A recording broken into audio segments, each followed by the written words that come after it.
संग दिलवो ले जा रुमाल में, एगो चुमवो ले जा गाल में, संग दिलवो ले जा रुमाल में।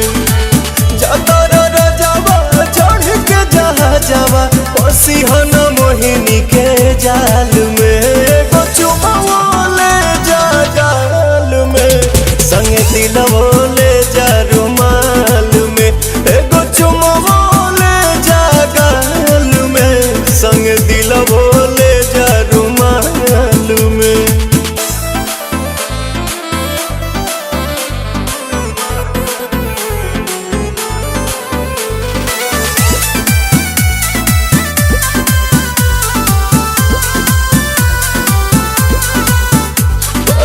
चरा प हमरा तू सायन पिया, कोनो दोसरा प मर बनलायन पिया।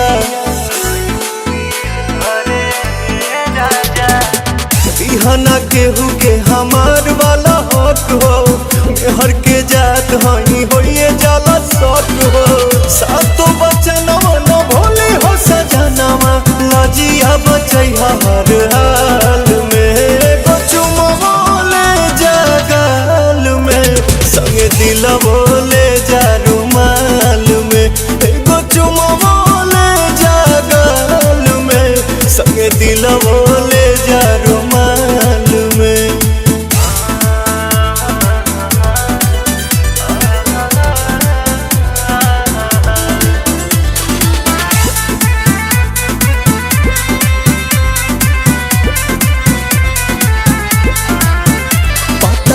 बीचे कदम बवाले बलम, जल्दी पड़ बनी हाले के पाले बलम।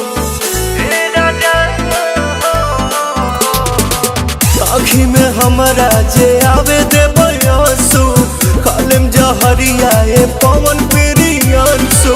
कमे कमाई हो यानी मन से रही हा, आवे बदला नहीं चाल में, एगो चुमवो ले जा गाल में, संग दिलवो ले जा रुमाल में, एगो चुमवो ले जा गाल में, संग दिलवो ले जा रुमाल में।